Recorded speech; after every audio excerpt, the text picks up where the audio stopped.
Kenaikan harga minyak goreng rakyat atau minyak kita menjadi Rp17.058 per liter di 82 kabupaten kota Indonesia. Terjadi kenaikan harga minyak kita sebesar 1,05% menjadi Rp17.058 per liter, di mana harga eceran tertinggi atau HET ditetapkan Rp15.700 per liter.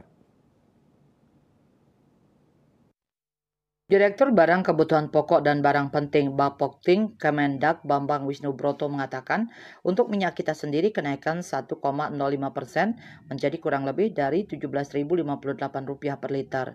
Bambang menjelaskan kenaikan harga minyak goreng juga terjadi pada kemasan curah menjadi Rp17.119 per liter. Menurut Bambang, harga minyak curah sangat bergantung pada harga minyak sawit mentah atau CPO.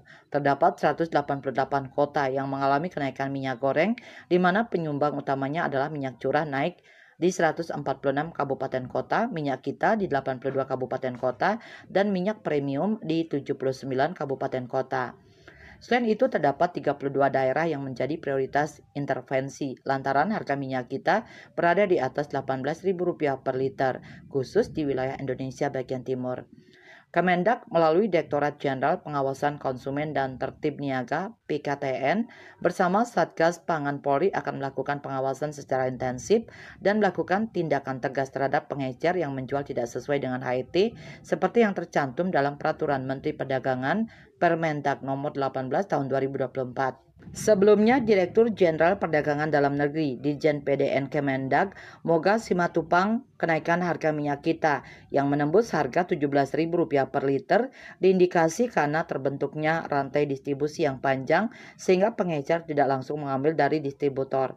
Dengan distribusi yang panjang tidak menutup kemungkinan adanya transaksi di antara pengecer sehingga harga jual di masyarakat menjadi lebih tinggi.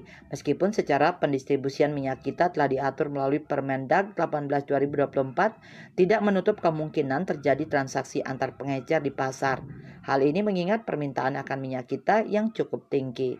Bali Post melaporkan.